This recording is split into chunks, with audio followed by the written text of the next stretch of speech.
Hello friends, welcome to question Narwal classes. मैं हूं आपका दोस्त, आपका भाई क्वेश्चन नरवाल। ये हमारी ऐप का लोगो है। आप हमारी ऐप डाउनलोड कर सकते हैं question Narwal classes. Play store पे जाएंगे, प्ले स्टोर पे जाके लिखेंगे क्वेश्चन नरवाल क्लासेस और डिस्क्रिप्शन में भी आपको इसका लिंक मिल जाएगा। आप डाउनलोड कर सकते हैं और वहाँ पे अवेल कर सकते हैं टेस्ट सीरीज। किसके लिए? टीजीटी इंग्लिश के लिए और सीईटी मेंस के लिए। सीईटी मेंस के लिए जल्दी ही हम टेस्ट सीरीज लॉन्च करने वाले हैं और टीजीटी इंग्लिश के लिए कर दी है मैंने। जो भी क्लास के नोट्स होते हैं हर एक क्लास के, उसके ऊपर फ्री ऑफ कॉस्ट अवेलेबल है। आप वहाँ पे जाके उन नोट्स का फायदा उठा सकते हैं। हर टॉपिक पे आपको एक फ्री टेस्ट दिया जाएगा। आप देख सकते हैं कि किस लेवल की टेस्ट सीरीज होगी और वो आपको कितना फायदा पहुंचाने वाली है।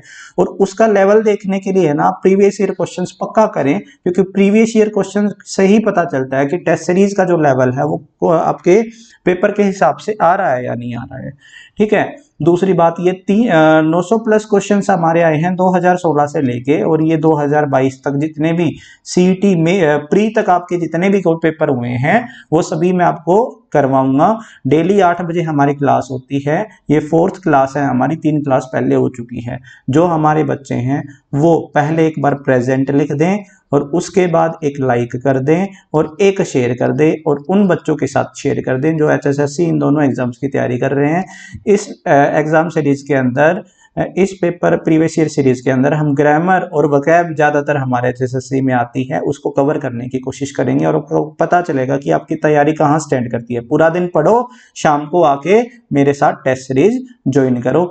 शेयर पक्का कर देना है उन सभी बच्चों के साथ। बहुत सारे बच्चे शेयर करते हैं, अपने स्टेटस पे लगाते हैं, मुझे देख के वहीं पे मेरा जो है ना मन खुश हो जाता है और मोटिवेशन मिलता है। और मोटिवेशन इतना मिलता है कि मैंने ये वीडियो 5 बजे ही शूट कर ली थी और 2 वीडियो शूट कर ली थी, लेकिन माइक में मुझे पता नहीं चला कि बैटरी खत्म हो गई है, वो उसमें साउंड ही नहीं आया। और ये मैं दोबारा लाइब्रेरी चला गया था आपकी टेस्ट सीरीज अपलोड करने के लिए, उस पर काम चल रहा है और मैं चाहता हूँ कि 2 या 3 तारीख से पहले पूरी टेस्ट सीरीज आपकी अपलोड हो जाए। तो ये है ना, दोनों वीडियो मेरी जो सुबह लेटर राइटिंग की और ये वीडियो मेरी है ना बिना साउंड के हो गया था। बहुत ही ज़्यादा फ्रस्ट्रेशन हुई, लेकिन आपके लिए हमेशा तत्पर रहूँगा। दोबारा बनाने आया हूँ, अभी बना के अभी तुरंत इसको डालूंगा, पीछे नहीं हटूंगा, चाहे कुछ भी हो जाए, चाहे साउंड आए ना आए, मुझे 4 बार चाहे बनानी पड़े, लेकिन आपका सीरीज, ये क्वेश्चन सीरीज ना तो रुकेगी और आपका जो सिलेबस है पेपर से पहले मैं करवाने की कोशिश करूंगा। ठीक है, चलिए आगे चलते हैं और अपना क्वेश्चन करते हैं। 2017 के जितने भी क्वेश्चन हैं आज पूरे हो जाएंगे। प्रीवियस ईयर क्वेश्चन की भी एक टेस्ट सीरीज अलग से मैं लॉन्च करूंगा, जिसमें सारे के सारे क्वेश्चंस होंगे प्रीवियस ईयर। वहां पे जाके आप प्रैक्टिस कर सकते हैं, जितने नंबर ऑफ टाइम्स प्रैक्टिस करना चाहे कर सकते हैं। अच्छा, टेस्ट सीरीज का एक और फायदा होता है, उसको पूरे हरियाणा में जितने भी बच्चे हैं ना उसको दे रहे होते हैं, तो आपको पता चलता है आपकी कहाँ तैयारी स्टैंड करती है। आपको आपकी रैंक मिलती है टेस्ट देने के बाद कि कितने कितने बच्चों से पहले आपने स्कोर किया है। तो जितना हो सके उतना टेस्ट सीरीज में भाग लीजिए। और फिर आप देखिए भाई, पहली बार में फॉर एग्जांपल 20 क्वेश्चंस में डालता हूँ, ग्रामर के 25 क्वेश्चन डालता हूँ और वोकैब के 20 और लिटरेचर के भी 20 क्वेश्चन डालता हूँ एक टेस्ट में। आपको अगर फॉर एग्जांपल आपने पहले पेपर में अटेम्प्ट में पहले अटेम्प्ट में 12 क्वेश्चन ठीक किए, तो आप देखिए आपके जो 8 क्वेश्चन हैं वो गलत क्यों हुए हैं। फिर री अटेम्प्ट किए, कोई नंबर कोई रेस्ट्रिक्शन नहीं है, कितनी बार भी री अटेम्प्ट दे सकते हैं। ठीक है।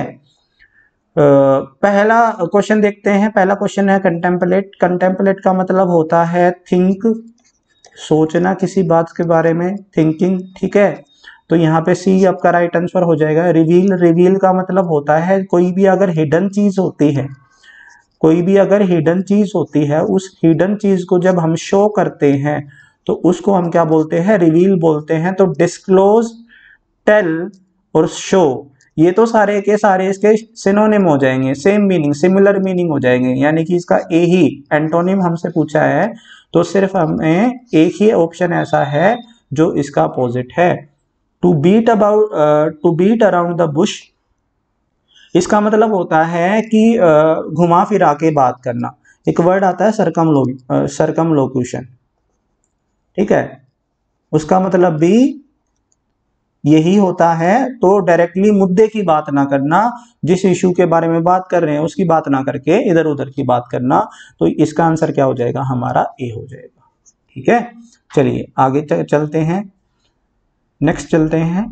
Learning the French is not easy, तो हमें ये सेंटेंस में देखना है कि गलती कहाँ है और इसको रिमूव करना है। अब यहाँ पे देखिए ना, learning the French is not easy, तो लर्निंग है और उसके बाद फ्रेंच है और इज है, इज लगा रखा है फ्रेंच के लिए, तो ये तो बिल्कुल ठीक है। बाकी पार्ट में गलती नहीं है, तो गलती कहाँ है? या तो लर्निंग द फ्रेंच आएगा, लर्निंग द फ्रेंच में गलती है। देखो मैंने आपको है ना क्लास, इससे पिछले वाली क्लास 3 में एक बात बताई थी आर्टिकल में, कि जब भी कोई लैंग्वेज आती है उस लैंग्वेज से पहले किसी भी आर्टिकल का यूज नहीं होगा, किसी भी आर्टिकल का यूज नहीं होगा, किसी भी लैंग्वेज के नेम से पहले, किसी भी कंट्री के नेम से पहले, ठीक है, किसी भी स्टेट के नेम से पहले, ठीक है, किसी भी सिटी के नेम से पहले, किसी भी आर्टिकल का इनसे पहले आर्टिकल का यूज नहीं होता, चाहे ए है, एन है, द है।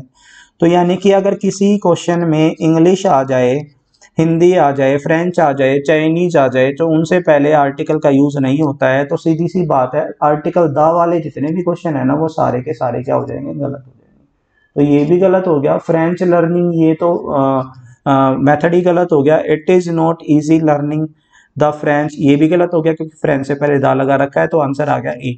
अच्छा, यहाँ पे जो लर्निंग है ना, लर्निंग, इस लर्निंग की बात करूँ ना, तो लर्निंग जो है हमारी, ये एक नॉन फाइनाइट वर्ब है। यहाँ पे नॉन फाइनाइट वर्ब का आपका चैप्टर आता है और उसको सीखना बहुत जरूरी है। क्यों सीखना जरूरी है?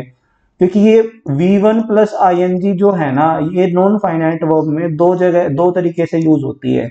या तो ये यूज होती है जेरेंड से, ठीक है, और या ये यूज होती है आपका प्रेजेंट पार्टिसिपल से, ठीक है। किससे यूज होती है? प्रेजेंट पार्टिसिपल से। अब ये जेरेंड भी V1 प्लस ING होता है और ये प्रेजेंट पार्टिसिपल भी V1 प्लस ING होता है, फिफ्थ फॉर्म ऑफ वर्ब होता है। देखो एक बार मैं है ना, दो वीडियो खराब कर चुका हूँ, एक बार मैं देख लेता हूँ साउंड अच्छे से जा रही है या नहीं जा रही। बिल्कुल जा रही है, ठीक है। चलिए कंटिन्यू करते हैं। ये V1 प्लस ING होता है। अब जेरेंड क्या होता है? देखो, ऐसी नॉन फाइनाइट वर्ब जो एक नाउन का काम करे उसको बोलते हैं जेरेंड, और ऐसी नॉन फाइनाइट वर्ब जो एक एडजेक्टिव का काम करे उसको बोलते हैं हमारा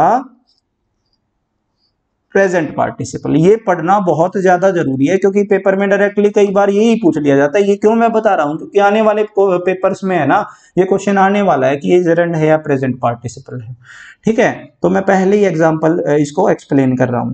तो मेरे भाई देखो, दो एग्जांपल लिख लेता हूं। फॉर एग्जांपल यहाँ पे मैंने लिख दिया, लर्निंग इज फन, ठीक है। मैंने क्या बोला? लर्निंग इज फन, और यहाँ पे लर्निंग फ्रेंच इज फन। मैंने यहाँ पे लिख दिया लर्निंग फ्रेंच इज फन, ठीक है।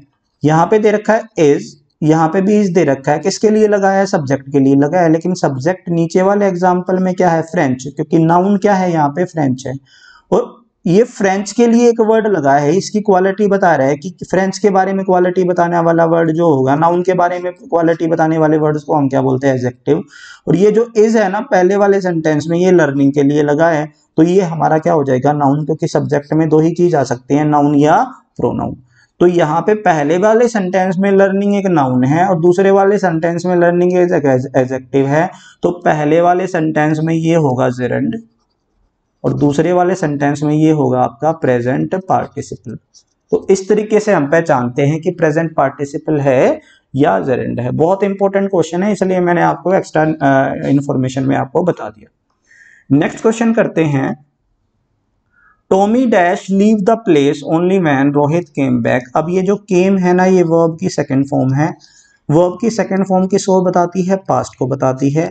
पास्ट को बताती है तो पास्ट के साथ जब भी हम दो क्लोजेस को लगाएंगे, तो अगर सेंटेंस में पास्ट यूज हुआ है, कंजंक्शन लगाने के बाद दो क्लोजेस में, दोनों क्लोजेस में पास्ट का यूज होगा, तो देख लेते हैं कौन कौन से ऑप्शन में पास्ट दे रखा है। याद रखना, किसी भी कंजंक्शन, किसी भी वर्ब को कंजंक्शन से जोड़ने के बाद, या आपका दो क्लोजेज लगा रखे हैं, उन दोनों क्लोजेज में से अगर एक पास्ट है तो हमेशा दूसरे क्लोज में भी पास्ट टेंस का यूज होगा। तो यहाँ पे विल लगा रखा है, विल तो फ्यूचर है तो नहीं आएगा आपका, ठीक है। ए नहीं आएगा, बी नहीं आएगा। लेफ्ट क्या है आपका? पास्ट है। लीव क्या है आपका? प्रेजेंट है, तो आपका बी आंसर हो जाएगा इसमें। नेक्स्ट चलते हैं, I went to Delhi dash attend a conference. अब यहाँ पे देखो फॉर सेक ऑफ, ठीक है, फॉर सेक ऑफ का यूज करते हैं जब हमें किसी की सेक के बारे में बात करना है, कि के लिए, कि भगवान के लिए है ना, झूठ मत बोलो, don't lie for the sake of God, ठीक है, भगवान के लिए झूठ मत बोलो, यानी कि किसी के बारे में हम शर्त रखते हैं कि इसके लिए ये काम मत करो, अपनी माँ के लिए ये गलत काम मत करो, चोरी मत करो, क्राइम मत करो, don't commit any crime for the sake of your mother. तो यहाँ पे हम इस तरीके से सेक का यूज करते हैं, तो यहाँ पे सेक तो नहीं आएगा क्योंकि गया है वो कॉन्फ्रेंस के लिए गया है। इंस्पाइट ऑफ का मतलब होता है के बावजूद, इंस्पाइट ऑफ का मतलब क्या होता है, के बावजूद, ठीक है, के बावजूद का मतलब क्या होगा, यानी कि उस चीज को छोड़कर। तो भाई बेसिकली ये कॉन्फ्रेंस अटेंड करने गया है तो हमें तो रीजन बताना है ना, उस लाइन में गया है, उस कोर्स में गया है, उस लाइन ऑफ कोर्स में गया है, उस लाइन ऑफ एक्शन में गया है, कि क्या काम करने गया है, कॉन्फ्रेंस अटेंड करने गया है। तो सी इसका क्या हो जाएगा, करेक्ट आंसर हो जाएगा। Dash my best efforts I could not win the election. अब बेस्ट एफर्ट्स हुए, उस बेस्ट एफर्ट्स के बाद भी हमने क्या है ना, इलेक्शन नहीं जीता। तो इस तरीके से हमें कोई फ्रेज ढूंढना है जिससे हमने इलेक्शन नहीं जीता है, जिसके कारण, ठीक है।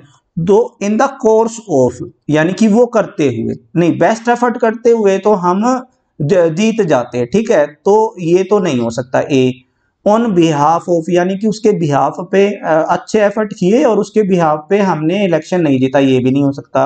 अपार्ट फ्रॉम, उसको छोड़कर, ये भी नहीं हो सकता। तो आंसर क्या हो जाएगा हमारा, इंस्पाइट ऑफ, सी हमारा आंसर हो जाएगा, ठीक है, सी इज द करेक्ट आंसर।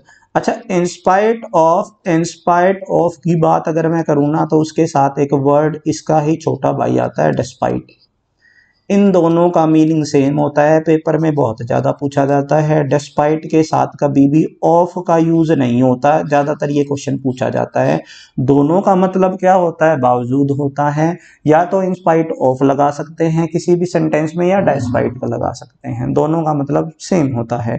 लेकिन डिस्पाइट के साथ ऑफ नहीं लगता, इंस्पाइट के साथ लगता है। This building is made up of dash bricks. Bricks की हमें एडजेक्टिव बतानी है कि ब्रिक्स की क्वालिटी क्या हो सकती है, तो होलो है। अच्छा, ये सी तो कोई वर्ड ही नहीं होता, और हेलो है। हेलो क्या होता है, ये बेसिकली होली होता है।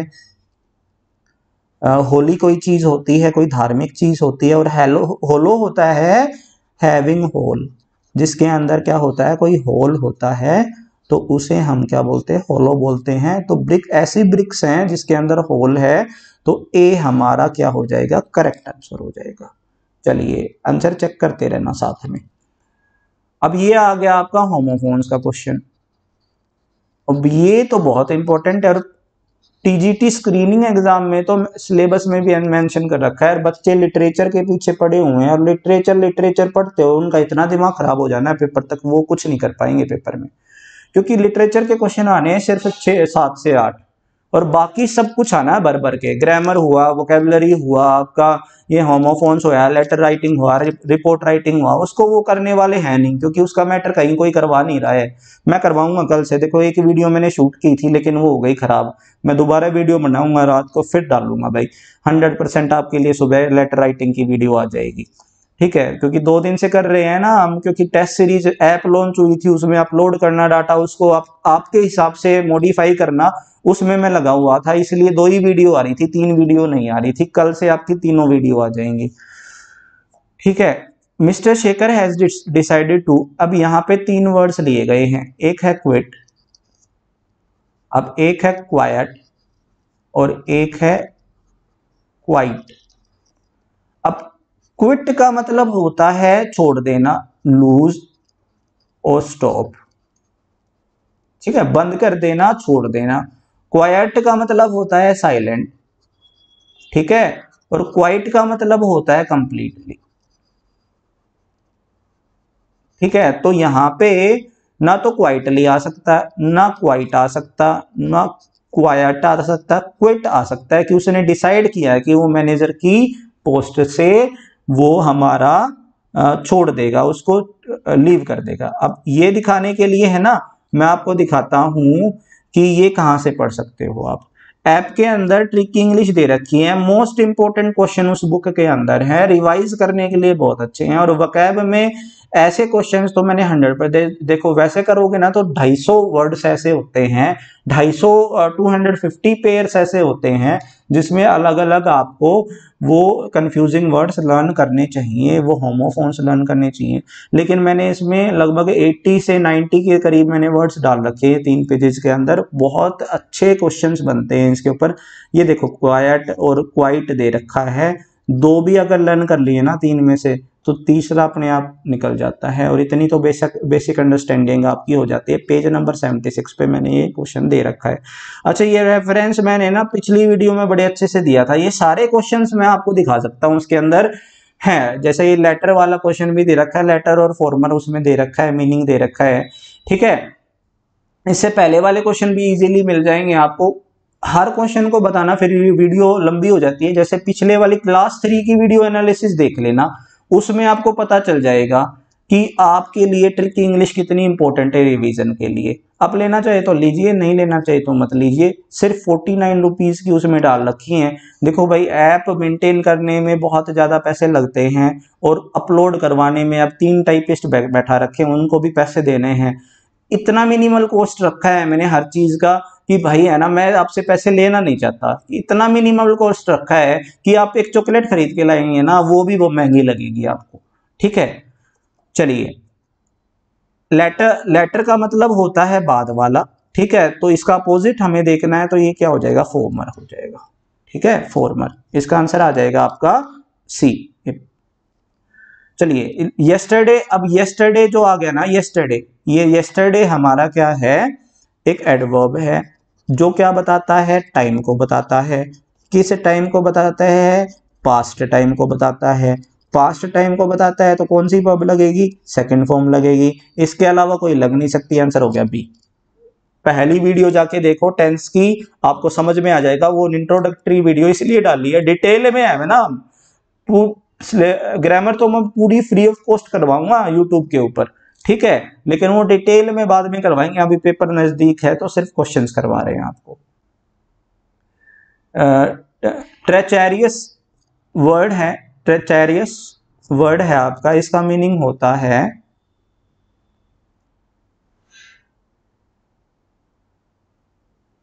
इसका मीनिंग होता है, सॉरी, हिडन डेंजर। ट्रेचेरस मतलब होता है हिडन डेंजर। तो यानी कि जो डेंजर या पेरिल से रिलेटेड कोई वर्ड आ जाए, एक पेरिल वर्ड होता है उसका मतलब भी डेंजर होता है, तो वो उसका आंसर हो जाएगा। एलिगेंट जो होता है, एलिगेंट होता है बहुत ही ज्यादा, मतलब ऐसा साफ सुथरा और बिल्कुल है ना, ग्रेसफुल जो होता है उसको हम बोलते हैं एलिगेंट। तो यहाँ पे ग्रेसफुल आ जाएगा, ठीक है। नेक्स्ट वर्ड देखते हैं। अब ये डिलीजेंट वर्ड है और सस्पिशन, ये 2 क्वेश्चन बहुत इंपॉर्टेंट है। ये 2 क्वेश्चन है पार्ट्स ऑफ स्पीच के। अब पार्ट्स ऑफ स्पीच के कैसे है, देखो यहाँ पे एक डिलीजेंट वर्ड दे रखा है, ठीक है। ये डिलीजेंट वर्ड जो होता है ना, ये होता है एडजेक्टिव। एडजेक्टिव यानी कि डिस्क्राइबिंग वर्ड। डिस्क्राइबिंग वर्ड यानी कि जो क्वालिटी बताते हैं किसी भी नाउन या प्रोनाउन की। फॉर एग्जांपल मैंने बोल दिया गुड बॉय, तो बॉय क्या हो गया हमारा, नाउन हो गया। नाउन की क्वालिटी किसने बताई, गुड ने बताई। गुड क्या हो गया हमारा, एडजेक्टिव हो गया, ठीक है। बात समझ में आ कि एडजेक्टिव क्या होता है। अब क्या होता है कि सारे के सारे वर्ड्स, कई वर्ड्स ऐसे होते हैं जो हम जब एक पार्ट्स ऑफ स्पीच के से दूसरे पार्ट्स ऑफ स्पीच में बदलते हैं तो हम उनके रूट वर्ड में कुछ ना कुछ सफिक्स लगा लेते हैं। देखो, रूट वर्ड के बाद जिस अफिक्स को जोड़ते हैं उसको बोल दिया जाता है सफिक्स, ठीक है। मैं एग्जांपल ले लेता हूं, फॉर एग्जांपल हैप्पी का। अब जो हैप्पी है ना, जैसे happy girl, happy boy, happy man, happy teacher, happy student, जैसे कि आप ये क्लास पढ़ के बड़े हैप्पी हैं कि बड़ा अच्छा समझ में आ रहा है, तो ये हैप्पी क्या हो गया हमारा, एडजेक्टिव हो गया। अब इस एडजेक्टिव के बाद मैं कुछ सफिक्स जोड़ूंगा और इसका फॉर्म चेंज कर दूंगा। जैसे कि मैंने जब नेस जोड़ा, तो नेस जोड़ने के बाद हैप्पी को जोड़ के मैंने बना दिया हैप्पीनेस, ठीक है। अब ये नेस जोड़ने के बाद मैंने जब इसको हैप्पीनेस बनाया ना, तो ये बन गया हमारा नाउन। समझ में आई बात। और फिर से इसके बाद कुछ ना कुछ जोड़ देते हैं। अब जब हैप्पी के बाद मैंने ly जोड़ा, तो ये ly बन गया हैप्पीली। क्या बन गया? हैप्पीली बन गया। अब ये जो हैप्पीली है ना, ये हमारा क्या है? एडवर्ब है। यानी कि एडजेक्टिव, रूट वर्ड क्या था एडजेक्टिव का? एडजेक्टिव के बाद हमने कुछ वर्ड, कुछ सफिक्स जोड़े, यानी कि एंडिंग में कुछ लेटर्स जोड़े, और वो लेटर्स जोड़ने के बाद उसकी फॉर्म चेंज होगी, एडजेक्टिव बन गया नाउन या एडजेक्टिव बन गया एडवर्ब। ऐसे ही हम, जैसे स्टेट है, अब स्टेट क्या है? अब जो स्टेट है ना, स्टेट क्या है? वर्ब है। ठीक है, इस स्टेट के बाद अगर हम शन जोड़ देंगे ना, ION जोड़ देंगे ना, सॉरी, तो ये बन जाएगा स्टेशन। ठीक है, अब ये जो वर्ब थी ना, ये ION जोड़ने के बाद बन गया नाउन। तो इस तरीके से हम फॉर्म चेंज करते हैं, और यही क्वेश्चन है। यहां पे देखो, डिलीजेंट हमारा क्या है? एडजेक्टिव। इसके बाद ly जोड़ दिया तो ये बी ऑप्शन बन गया एडवर्ब, ये ए ऑप्शन बन गया एडजेक्टिव, ये कुछ होता नहीं है, और ये डिलीजेंस बन गया आपका एंस जोड़ने के बाद नाउन। तो आपको वो सारे सफिक्स याद करने हैं, जैसे कि नेस वाले वर्ड जिसके आखिरी में नेस लगा है, ION लगा है, मेंट लगा है, ये सारे के सारे वर्ड क्या होते हैं? नाउन होते हैं। और जिनके बाद OUS लगा है, या मेरे भाई VEIVE लगा है, इस तरह के जो सफिक्स होते हैं ना, ये सारे के सारे क्या होते हैं? एडजेक्टिव होते हैं। अब जिसके बाद ly लगा है, मोस्ट ऑफ द वर्ड, सारे नहीं होते, मोस्ट ऑफ द वर्ड्स क्या होते हैं? एडवर्ब होते हैं। तो ऐसे आपको लर्न करने पड़ेंगे, खासकर वो बच्चे जो टीचिंग वाला एग्जाम दे रहे हैं। और ये तो CET वालों के लिए, तो क्या हरियाणा में आया हुआ पेपर है। किस पेपर में आया है ये फीमेल सुपरवाइजर में आया, तो ये तो जनरल पेपर है, तो CET में भी आ सकता है। आपको सीखना बहुत ज्यादा जरूरी है। अब पहचानेंगे कैसे कि नाउन आएगा या एडजेक्टिव आएगा या एडवर्ब आएगा? तुक्का मारने को तो कुछ भी मार लो, लेकिन यहाँ पे देखो, अर्न जो है ना, ये हमारी एक वर्ब है। ये अर्न है ना, ये यहाँ पे लिखा नहीं जा रहा है, तो यहाँ पे लिख देता हूँ। ये जो अर्न है ना, ये हमारी वर्ब है। वर्ब किसके अनुसार लगती है? हमारी सब्जेक्ट के अनुसार। और सब्जेक्ट में दो ही वर्ड आ सकते हैं, या तो नाउन आएगा या प्रोनाउन आएगा। तो हमें ढूंढना है कि यहाँ पे डिलीजेंट की नाउन फॉर्म लगेगी, तो क्या लग जाएगा? डिलीजेंस। डी हमारा आंसर हो गया। इसी तरह हमारा अगला क्वेश्चन देखो, ये क्वेश्चन क्या है? SVOCA का है, सब्जेक्ट, वर्ब, ऑब्जेक्ट, कंप्लीमेंट और एडवर्बियल। जिसको ये फॉर्मूला आता है वो ये क्वेश्चन कर पाएगा, नहीं तो नहीं कर पाएगा। क्योंकि यहाँ पे जो है हमारा सब्जेक्ट कॉम्प्लीमेंट भरा जाना है, और सब्जेक्ट कॉम्प्लीमेंट में ज्यादातर क्या, मोस्टली 99% हम किसका यूज करते हैं? एडजेक्टिव का। और सस्पिशियन का एडजेक्टिव क्या होता है? डी। तो सस्पिशियस इसका आंसर हो जाएगा। His action looks very suspicious. तो ये हमारे आंसर हो जाएंगे। नेक्स्ट को करते हैं डोजियर। डोजियर क्या होता है? जब आप डॉक्यूमेंट अपलोड करवाने जाते हैं ना, तो डॉक्यूमेंट करवाने जाते हैं, जब डॉक्यूमेंट की फाइल आप लेके जाते हैं ना, तो वो आपका डोजियर होता है। यानी कि आपकी जो फाइल होती है डॉक्यूमेंट्स की, उसको ही डोजियर बोला जाता है। अब कंप्लीमेंट, अच्छा, कंप्लीमेंट और कंप्लीमेंट दो क्वेश्चन आते हैं। ठीक है, कंप्लीमेंट और एक कॉम्प्लीमेंट। ठीक है, ये दोनों क्वेश्चन आते हैं। एक की स्पेलिंग में आई है और एक की स्पेलिंग में क्या है? ई है। ठीक है, अब ये जो कॉम्प्लीमेंट होता है ना, ये होता है किसी की तारीफ, प्रेज। जैसे कि मैंने आपको कॉम्प्लीमेंट कर दिया। जो स्टूडेंट्स डेली मेरी वीडियो पे कमेंट करते हैं प्रेजेंट सर, वो सारे के सारे है ना बहुत ही अच्छे स्टूडेंट्स और सीरियस हैं अपनी पढ़ाई को लेके। एक बार भाई साउंड फिर से चेक कर लेता हूँ भाई, डर लग रहा है क्योंकि 2 बार तो बना चुका हूं मैं इसको। और कॉम्प्लीमेंट होता है पूरक। पूरक का मतलब क्या है? किसी चीज को पूरा करने वाला। फॉर एग्जाम्पल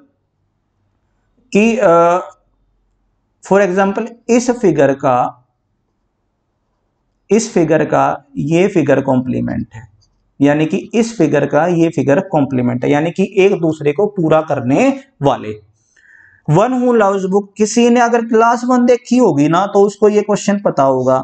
अब मैं कहता हूं कि जो PYQs होते हैं ना, जो प्रीवियस ईयर क्वेश्चंस होते हैं, वो डेफिनेटली 100% करने चाहिए, चाहे आप कुछ करो ना करो प्रैक्टिस में। क्यों करने चाहिए? क्योंकि क्वेश्चन होते हैं रिपीट। अब ये क्वेश्चन हो गया रिपीट, 2016 में आया हुआ क्वेश्चन है। क्लास 1 जाके देख लो, चेक कर लो।